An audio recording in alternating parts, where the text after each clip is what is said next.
우리가 40일의 사순절을 지냈습니다. 예수를 깊이 묵상하며 우리 자신을 하나님의 놀라운 은혜에 비추어서 자기 성찰을 해보는 계절이었습니다.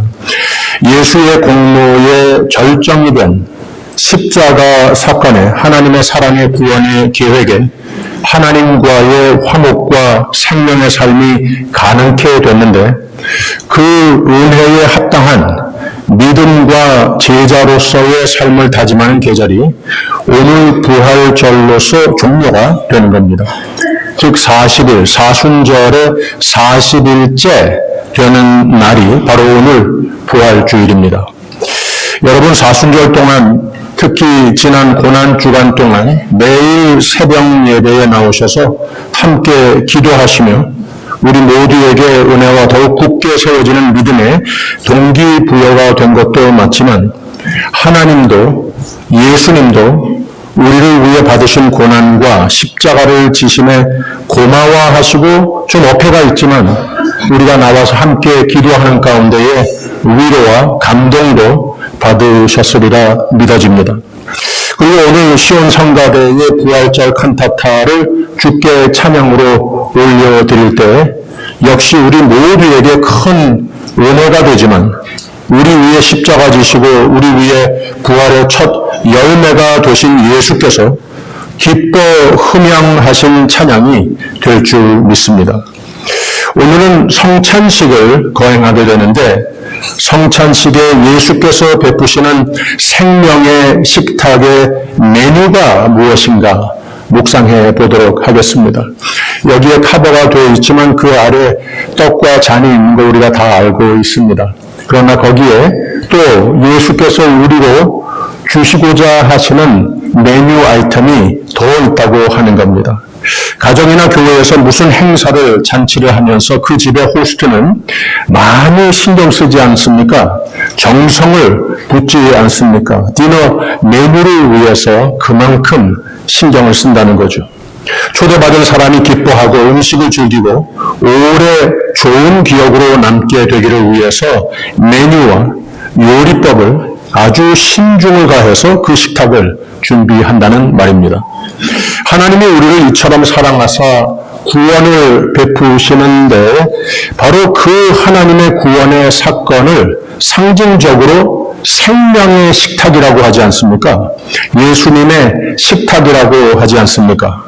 바로 우리가 예수님의 초대로 구원을 받기 위해 하나님의 은혜, 하나님의 사랑의 마음, 우리의 자녀 삼고자 하는 마음, 이게 먼저 있으셔서 세상을 구원하실 방법으로 예수 그리스도 사건을 계획하셨습니다. 인류 역사 속의 중심 사건으로 전개하셨습니다. 그래서 예수 그리스도의 공로로 말미암아 하나님과 화해가 불가능했던 인간이 예수가 하나님 그분이 자진해서 십자가에 달리셔서 화목 제물이 되셔서 애당초 구원을 위해 아무것도 할 수 없는 우리, 오직 믿음으로 예수의 공로가 나를 구원케 위함이었다고 하는 것을 우리는 신앙 고백하면서 다시 우리가 할 수 있는 것 아무것도 없이 우리가 한 것 아무것도 없이 우리는 거저 오직 하나님의 은혜와 그 은혜를 믿는 믿음으로 하나님의 자녀가 된 겁니다. 그래서 성찬식은 하나님이 우리에게 생명의 식탁을 준비하시고 초대하신 그 식탁에 둘러앉아 오직 믿음으로 우리를 위해 찢기신 몸과 흘리신 피를 기념하는 떡과 잔을 받으며 예수 그리스도의 십자가의 공로가 구체적으로 나에게 유효케 됨을 이 성례를 통해 다시 확인하는 하나님 초대하시는 생명의 식탁이라고 하는 말입니다. 그 생명의 식탁, 예수의 공로를 상징하는 식탁, 우리가 이 식탁에 참여하며 신앙 고백으로 우리의 구원을 감사로 확신하는 식탁이 바로 이 앞에 준비하신 성찬 테이블입니다. 예수님의 식탁의 메뉴가 그게 다인가? 예수님의 몸을 상징하는 떡과 그가 베푸신 생명을 상징하는 잔, 이것이 이 생명의 식탁의 전부인가? 그 식탁의 메뉴는 좀 더 있음을 오늘 말씀을 통해서 보고자 하는 겁니다. 좀 더 있어야 했습니다. 이게 뭔가 하면 오늘 말씀에 등장하는 모든 사람들은 모두가 예수님의 제자들인데, 그러면 바로 나흘 전에 예수님이 제정하신 가장 첫 성찬의 식탁에 다 둘러앉아 있었고, 예수의 몸을 상징하는 떡을 주신 대로 받아 먹었고, 예수의 생명을 상징하는 잔을 주신 대로 다 받아 먹었는데, 즉 구원을 다 받았는데, 그 구원받은 자답지 않게 오늘 말씀의 19절의 처음 부분을 보면 이날 곧 안식 후 첫날 저녁 때에 제자들이 유대인들을 두려워하여 모인 곳에 문을 닫았더니 라고 그랬습니다. 예수를 믿어 구원을 받고 떡과 잔을 받았으면 세상을 이기신 예수를 의지하여 환경과 여건을 두려워하고 절망하고 무력감으로 부들부들 떠는 삶이 이제는 아니어야 하는데 그러더라는 말입니다.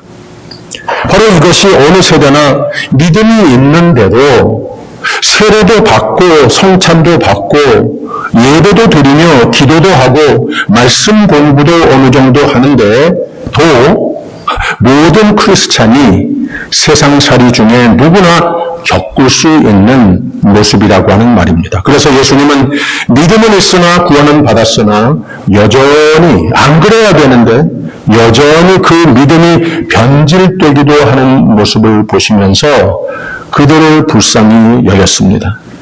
믿음은 있으나 여전히 마음과 삶이 여전히 연약해서 쉽게 넘어지고 쉽게 떨어지고 그런단 말입니다. 그래서 이 성찬 식탁에 여기에 우리가 참여할 때마다 한 가지 메뉴가 더 있다고 하는 것은 그 메뉴 아이템을 우리 모두가 꼭 떡과 잔과 함께 받아야 하는 것인데 그게 바로 19절 후반입니다. 두려워하여 모인 곳에 문을 닫았다니 했는데 예수께서 오사 가운데 서서 가라사대 너희에게 평강이 있을지어다 라고 그랬어요.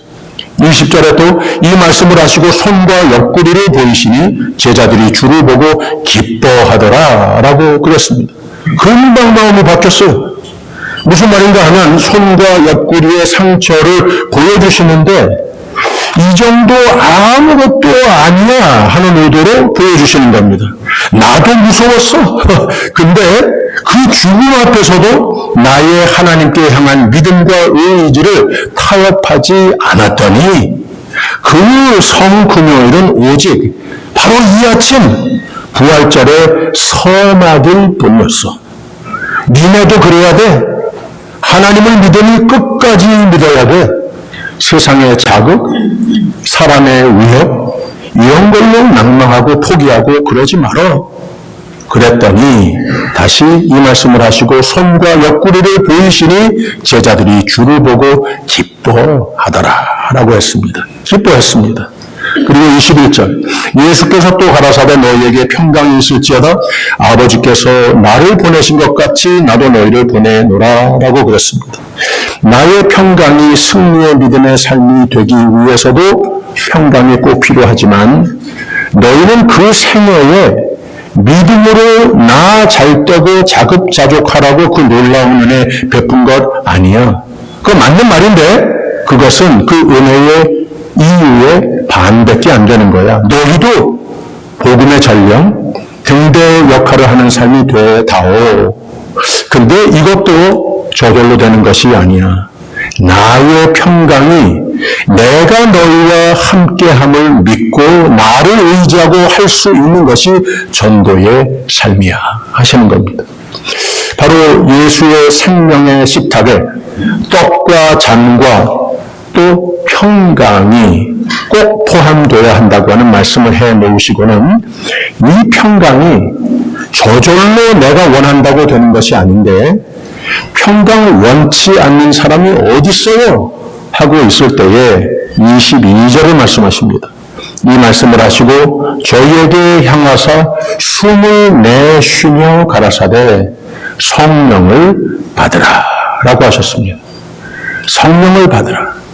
바로 예수께서 주실 바울이 말했듯이 모든 지각에 뛰어난 하나님의 평강이란 무언가 하면 예수의 숨결이 되시는, 즉 내 속에 내주하시는 성령 충만, 이 성령 충만 밖에는 진정한 모든 것을 이기는 평강은 내게 불가능하다고 하는 말입니다. 오늘 부활절을 예배드리는 이 시간, 특히 이제 우리 모두가 동참할 생명의 식탁에는 예수께서 예배부 권사님들의 정성을 통하여 베푸시는 예수의 찢기신 몸으로 새 힘을 얻으며 예수의 흘리신 보혈로 허락하신 생명, 영생을 기쁨으로 경축하는 능력의 식탁이 되시기를 축원드립니다. 그리고 예수가 이 예식탁의 머리에 서셔서 손수 우리에게 향하사 숨을 내쉬며 성령을 받으라 하시는 초대도 예수의 성령에 내쉬시는 숨결을 아주 하면서 깊이 들이마시는 식탁이 예배가 되기를 또 축원드립니다. 우리 한번 연습해 볼까요? 제가 22절 다시 읽습니다. 이 말씀을 하시고 저희를 향하사 숨을 내쉬며 가라사대 성령을 받으라. 내가 주는 평강을 받으라 라고 성령을 숨을 내쉬면서 부으셨습니다. 우리 앞에서 이 아침에도 그렇게 예수 그리스도의 숨결로 우리에게 불어주십니다. 우리 모두는 다 같이 하고 이 성령을 들이마셔야 하는 겁니다. 다 한번 해볼까요? 한번 깊이 들이마시세요. 한 번 더 깊이 들이마시십시오. 성령을 받으십시오. 모든 지각에 뛰어난 하나님의 평강을 꼭 받으십시오.